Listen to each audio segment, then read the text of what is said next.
Hello friends. IPL खत्म हो चुका है और धीरे धीरे सारी टीम्स कैरेबियन और यूएसए के लिए मूव करना स्टार्ट कर चुकी हैं। इनफैक्ट वर्ल्ड कप के वार्म अप मैचेस भी स्टार्ट हो चुके हैं। ऐसे में टीम इंडिया का फॉर्म मीटर क्या कहता है? टीम इंडिया के सारे मेंबर्स जो फिलहाल आईपीएल खेल कर भी वर्ल्ड कप में पहुंचने वाले हैं, उनमें से अनफॉर्चुनेटली फाइनल में एक भी प्लेयर ऐसा नहीं था जो इंडियन वर्ल्ड कप स्क्वाड में हो और उन्होंने आईपीएल के फाइनल मैच को खेला हो। इसका मतलब इस वक्त टीम इंडिया में ऐसा कोई भी प्लेयर नहीं है जो एक विनिंग एक्सपीरियंस और कॉन्फिडेंस के साथ वर्ल्ड कप खेलने जा रहा है। This is not a good sign. अब बात करते हैं फॉर्म की। टीम इंडिया में तीन ओपनर्स हैं, रोहित शर्मा, यशस्वी जायसवाल एंड विराट कोहली भी ओपनर के ही स्पॉट के लिए जा रहे हैं। हालांकि वो नंबर 3 पर भी बैटिंग कर सकते हैं, लेकिन अगर इन तीनों को मैं एक कैटेगरी में रखूं तो Virat Kohli definitely orange cap winner, 741 runs with a very good strike rate. In fact इस बार उनका इंटेंट, पावर प्ले में aggressive batting, 6 hitting ability of Virat Kohli जो हमने पहले नहीं देखी थी, स्लॉग स्वीप, एक नई शॉट उन्होंने डेवलप की है, ये सब कुछ देखने को मिला। ये सब देखकर आप कह सकते हो कि Virat Kohli is in very very good form. जो फॉर्म उन्होंने वर्ल्ड कप में दिखाया था वो फॉर्म अभी तक वो मेंटेन करके चल रहे हैं, which is a good sign for team India. And Virat Kohli हमेशा से T20 वर्ल्ड कप्स में one of the best performer रहे हैं, तो we can expect something similar from Virat Kohli this time around as well. Rohit Sharma और यशस्वी जायसवाल, इन दोनों को मैं सेम कैटेगरी में रखूंगा, एवरेज फॉर्म। इन दोनों ने एक सेंचुरी बनाई आईपीएल में, एक दो हाफ सेंचुरीज बनाई कैमियोज, लेकिन सिंगल डिजिट स्कोर्स बहुत ज्यादा थे। रोहित शर्मा की बात करें तो उन्होंने स्टार्ट बिल्कुल बहुत जबरदस्त तरीके से किया था, वही सेम फॉर्म दिखा जो वर्ल्ड कप में था। जिस मैच में वो बड़ा स्कोर नहीं भी बनाते थे उसमें क्विक फायर कैमियोज दिख रहे थे, 30s 20s with strike rate of 150 plus, which is still okay.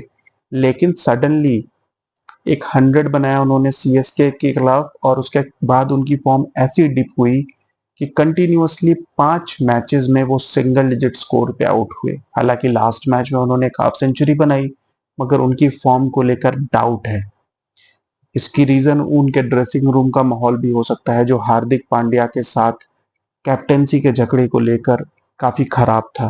Practice sessions में भी ये एक दूसरे से बात नहीं कर रहे थे, एक नेगेटिव माहौल था, टीम बार बार हार रही थी, तो उसका भी इम्पैक्ट हो सकता है। And we can give a bit of, you can say a benefit of doubt to Rohit Sharma on this. लेकिन यशस्वी जायसवाल, अभी इंग्लैंड के खिलाफ उन्होंने 2 डबल सेंचुरीज मारी और उनसे बहुत एक्सपेक्टेशंस थी, मगर इस पूरे आईपीएल में वो हाईली अनकंसिस्टेंट दिखे। इनफैक्ट कितनी बार वो पहली दूसरी ओवर में एक बाउंड्री अटेम्प्ट करते यहीं पर बॉल खिलाते हुए कैच आउट होते हुए दिखे। This shows that he is over confident. उनको ऐसा लगता है कि मैं जाते ही चौके छक्के मार सकता हूँ। ही नीड्स टू अंडरस्टैंड कि शायद 4 या 5 या इवन 8-10 बॉल अगर यशस्वी जायसवाल ले सकते हैं, he can always cover up for the strike rate. The problem is if he tries to attempt something too soon and loses his wicket. अभी क्या, यशस्वी जायसवाल के जो पहले 5-6 मैचेस थे उसमें एक भी 30 प्लस स्कोर नहीं था। बाद में उन्होंने एक 60 बनाई, एक 100 बनाया और लगा कि शायद अब यशस्वी फॉर्म में है। उनका नाम भी आ गया टीम इंडिया में ओवर शुभमन गिल। मगर अगेन सेम इनकंसिस्टेंसी, मतलब उस 100 और उस 60 से उन्होंने कोई लेसन नहीं लिया कि उन्होंने क्या अप्रोच ली थी। वैसे अगर हिट एंड ट्रायल मेथड पे यशस्वी खेलेंगे तो ज्यादा दिन तक टीम इंडिया में नहीं टिक पाएंगे और हो सकता है वर्ल्ड कप के 2 या 3 मैचेस के बाद उनको रेस्ट कर दिया जाए। इन तीन के बाद बात करते हैं आपके मिडिल ऑर्डर बैट्समैन सूर्य कुमार यादव और शिवम दुबे की। सूर्य कुमार यादव इंजर्ड थे first half of the tournament, comeback किया उन्होंने उन्होंने भी एक 100 बनाया, एक हाफ सेंचुरी बनाई, मगर again ducks, 2 ducks, single digit scores, threes fours fives. अगर मैं उनको कैटेगराइज करूं तो again he comes into that average category जिसमें रोहित शर्मा और यशस्वी जायसवाल है। आपके टॉप 4 में से 3 एवरेज फॉर्म लेकर आ रहे हैं। अगर आप स्काई को भी वही बेनिफिट ऑफ डाउट देना चाहते हैं जो रोहित शर्मा को दे रहे हैं तो दे सकते हैं, क्योंकि स्काई ने इस पूरे एपिसोड में रोहित शर्मा को सपोर्ट किया है। प्रैक्टिस सेशन से लेकर ड्रेसिंग रूम में वो रोहित शर्मा के साथ ही थे। तो हो सकता है कि ये उस नेगेटिविटी जो ड्रेसिंग रूम में थी उसका इम्पैक्ट हो।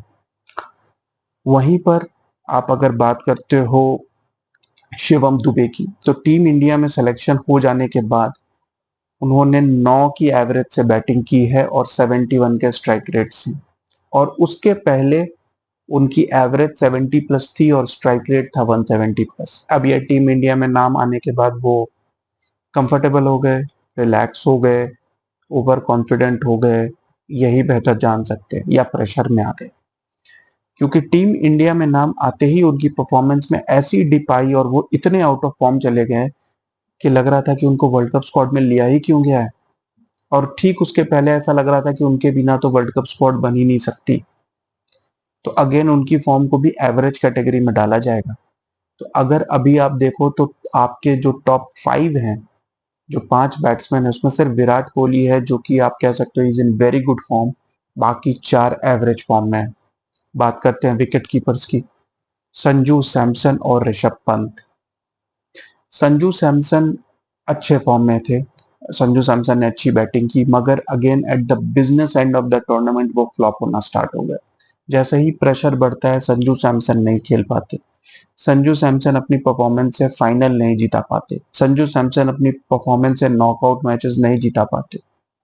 संजू सैमसन हर आईपीएल में लीग स्टेजेस में आउटस्टैंडिंग बैटिंग करते हैं, 2-3 ऐसी इनिंग्स खेलते हैं कि लोग संजू सैमसन की तारीफ करके नहीं थकते, लेकिन संजू सैमसन बिजनेस एंड में परफॉर्म नहीं करते, प्रेशर मैचेस में परफॉर्म नहीं करते, और वर्ल्ड कप में ये चीज उनके डिसएडवांटेज में है। इसीलिए आई एम श्योर कि ऋषभ पंत को उनके ऊपर प्रेफर किया जाए। Rishabh Pant was in good form through out. उन्होंने सरप्राइज किया क्योंकि वो एक इंजरी से रिटर्न कर रहे थे, डाउट्स थे उनकी फिटनेस को लेके, उनके विकेट कीपिंग स्किल्स को लेके, उनके बैटिंग फॉर्म को लेके, मगर जिस तरीके से उन्होंने विकेट कीपिंग की, जिस तरीके से उन्होंने बैटिंग की, ऐसा लगा वो क्रिकेट से दूर कभी गए ही नहीं थे। And this is great news for team India. Rishabh Pant directly walks into the playing 11 over Sanju Samson, और इसमें कोई डाउट नहीं। Also Sanju Samson was batting at number 3 and Rishabh Pant was batting at number 4 and 5, and I think इस वक्त टीम इंडिया में number 4 और 5 ही है विकेट कीपर का actual spot. So Rishabh Pant in every check box he ticks over Sanju Samson, और डायरेक्टली उनकी सिलेक्शन होगी। हालांकि मैं ओवरऑल संजू सैमसन के भी फॉर्म को गुड कहूंगा, because he scored over 500 run and was more और less consistent barring the last 2 और 3 मैचेस। अब ये इन सब के बाद आती है ऑलराउंडर्स की कैटेगरी। आपके 3 allrounders Hardik Pandya,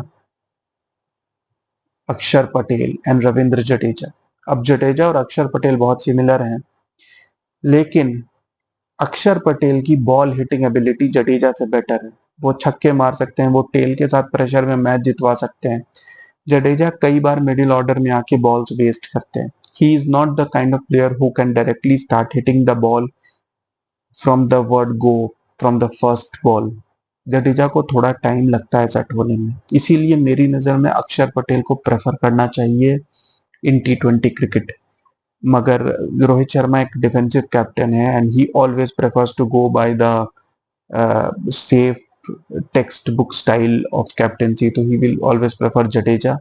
bowling wise दोनों में बहुत ज्यादा फर्क नहीं है, but Jadeja definitely has an edge over Akshar Patel, क्योंकि अगर पिच कंड्यूसिव हो तो जडेजा बहुत डेंजरस हो जाते हैं। मगर मेरे ख्याल से Jadeja will definitely be given preference. इन दोनों की फॉर्म ठीक ठाक थी, कुछ एक आध अच्छे इनिंग्स थे, मगर नथिंग वेरी गुड। दोनों टूर्नामेंट में स्ट्रगल करते नजर आए फेजेस में, तो we can not be very sure of their form. And Hardik की फॉर्म के बारे में तो कुछ कहना ही नहीं है। We all know how poorly he performed in this IPL. उनकी कैप्टेंसी भी बहुत पुअर रही, लोगों ने बू किया, मगर I have a belief that Hardik can make a very strong comeback in this world cup. In fact he can be one of the player of the tournament contenders. इसके बारे में मैं एक अलग वीडियो बनाऊंगा, मगर अगर करंट फॉर्म की बात करें तो Hardik goes into the poor category and these two go into the average category. तो फिलहाल विराट कोहली, ऋषभ पंत और कुछ हद तक संजू सैमसन को छोड़ दे तो सभी एवरेज टू पुअर फॉर्म में है। अब बॉलर्स पे आ जाते हैं। 2 स्पिनर्स, कुलदीप एंड चहल, कुलचा, इनका एक साथ खेलना मुश्किल है। इनमें से शायद सिर्फ एक स्पिनर खेलेगा और एक जडेजा और अक्षर में से खेलेगा। कुलदीप अगेन अच्छे फॉर्म में दिखे। कुलदीप की फॉर्म कंटिन्यू दिखी जो वर्ल्ड कप में थी, जो इंग्लैंड सीरीज में थी, और उन्होंने अच्छी बॉलिंग की, इंपॉर्टेंट विकेट्स लिए। वो विकेट टेकिंग बॉलर हैं और उन्होंने अच्छा परफॉर्म किया। मगर चहल उनको आउट स्कोर कर रहे थे या आउट बोल कर रहे थे पहले हाफ ऑफ द टूर्नामेंट में। वो पर्पल कैप के कंटेंडर थे। मगर just like Shivam Dubey, team India में नाम आते ही चहल की फॉर्म गायब हो गई। ऐसा लगा कि वो सिर्फ टीम इंडिया में सिलेक्शन के लिए ही खेल रहे थे। उसके बाद जो बॉलर टॉप 2 में था वो टॉप 10 में भी नहीं रहा। लास्ट के 1-2 मैचेस में चहल ने थोड़ी बहुत कमबैक की, मगर ओवरऑल चहल ने भी, जो एक अच्छा स्टार्ट था उसे वेस्ट किया। बाद में काफी रन भी पड़े उनको। तो मैं नहीं कह सकता कि चहल को मैं गुड कैटेगरी में रखूंगा। मगर Kuldeep definitely is in good form and he will be given priority. 3 fast bowlers की बात करें तो Jasprit Bumrah has been in outstanding form, definitely India's best bowler. लेकिन अर्शदीप सिंह तो हॉरिबल फॉर्म में थे। His selection itself is a big doubt. वो क्या करेंगे? पूरे आईपीएल वो स्ट्रगल करते नजर आए, बहुत ज्यादा इकोनॉमी में रन्स देते नजर आए, और वर्ल्ड कप में वो क्या परफॉर्मेंस करेंगे, it's a big doubt. Siraj ने later half of the tournament में थोड़ा बहुत कमबैक किया, उनको एक मैन ऑफ द मैच भी मिला। तो आई वुड से कि Siraj now goes into the average category. मगर बहुत अच्छा आईपीएल तो सिराज का भी नहीं हुआ। तो ओवरऑल अगर मैं टीम इंडिया के 1 to 15 प्लेयर्स में देखूं, तो very unfortunate, but only 3 to 4 players seem to be in good form who have performed well in IPL. International cricket is a different thing, मगर एक फॉर्म कैरी करना, एक मोमेंटम कैरी करना बहुत इंपॉर्टेंट होता है। Surya Kumar Yadav needs to step up, Rohit Sharma needs to step up, and definitely Siraj needs to step up. इन सबके स्टेप अप करने से ही टीम इंडिया वर्ल्ड कप में कुछ परफॉर्म कर सकती है, और इन सबसे ज्यादा स्टेप अप करने की जरूरत है हार्दिक पांड्या को। क्योंकि हार्दिक पांड्या का जो रोल है वो और कोई नहीं निभा सकता। हार्दिक पांड्या की कोई रिप्लेसमेंट नहीं है, एक फास्ट बॉलिंग ऑलराउंडर। तो हार्दिक पांड्या का फॉर्म में आना बहुत ज्यादा जरूरी है इंडिया के लिए, अगर इंडिया को ये ट्रॉफी जीतनी है। आपको इस बारे में क्या लगता है? कमेंट करके मुझे जरूर बताइए। Keep watching guys. Thank you.